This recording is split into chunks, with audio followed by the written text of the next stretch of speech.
So I'm really fidgety and uncomfortable to look at. You're gonna wanna click away. I'm gonna ask you to fight that impulse. Thank you. Since getting involved in autism advocacy, I have gotten to know people in the broader disability community, including parent advocates. And one of my Twitter friends, she has a little boy with Down syndrome, and she posed the question, why are autism parents so different? And I think there are a lot of reasons for that, and that's what I want to talk about today. And shit's gonna get real. But first I want to talk a little bit about what autism is and also what it means to me personally. Basically what it is a discrepancy in IQ. Your capacity to comprehend exceeds your capacity to interact with your environment in real time. It's a misconception that autistics are either have very high or very low IQs. My IQ is average, but it's like this. It looks like two different people took the test. And that's where most people fall, I think, somewhere in the middle. You can actually compensate for a lack of intuition with systematic thought, deductive reasoning. I know that doesn't necessarily make for great television or a great video. So it's not really a lack of empathy. That's a misconception. As well as I think black and white thinking, which is maybe more of a survival skill just to kind of keep things simple when you're overwhelmed. And that can also be post-traumatic stress. It's that which is a big factor.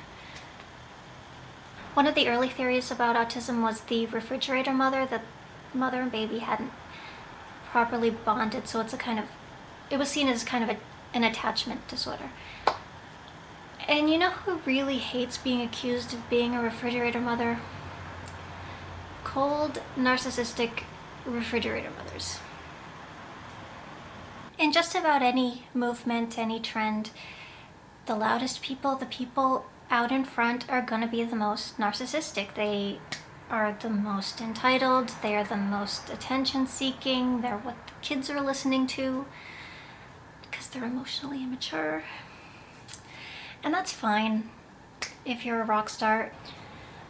But what about when that person has a child who doesn't like to make eye contact, doesn't necessarily like to be touched?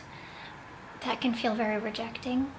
And for women in particular, we are defined by our capacity to nurture. And to a narcissist, failure is death.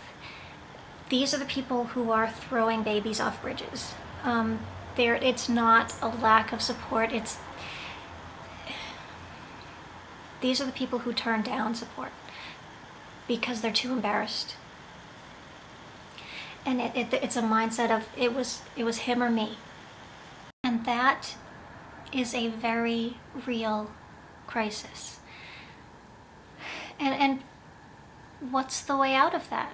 You can position yourself as the savior, as the warrior mom. And that's why it is so difficult to get through to parents.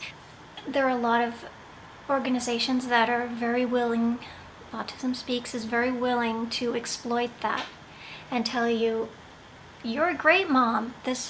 Your real child was stolen and replaced with a changeling. Let's blame vaccines. Let's believe absurd things. And they're willing to take that, and they're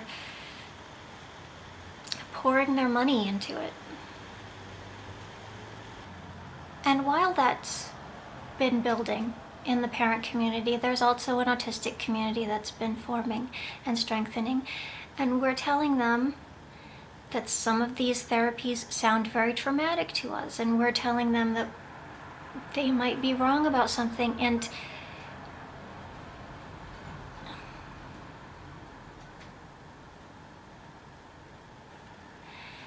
they actively fight us. And one way of actively fighting us is divide and conquer. If you can speak out against this, then you're not autistic enough to count. These are arbitrary distinctions. They are superficial.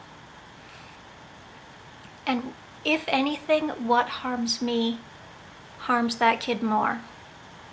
So that is not a reason to dismiss me. That is a reason to listen to me. But it means you have to have some humility and give up your role as savior and give up some power in a situation where you feel powerless. And that is so difficult. I've met some wonderful parent advocates with so much grace and humility, who love and accept their children, who listen to everybody. And I try to listen to parents.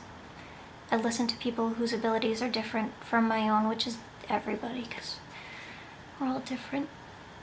And I think that's the important thing at the end of the day, is just to listen.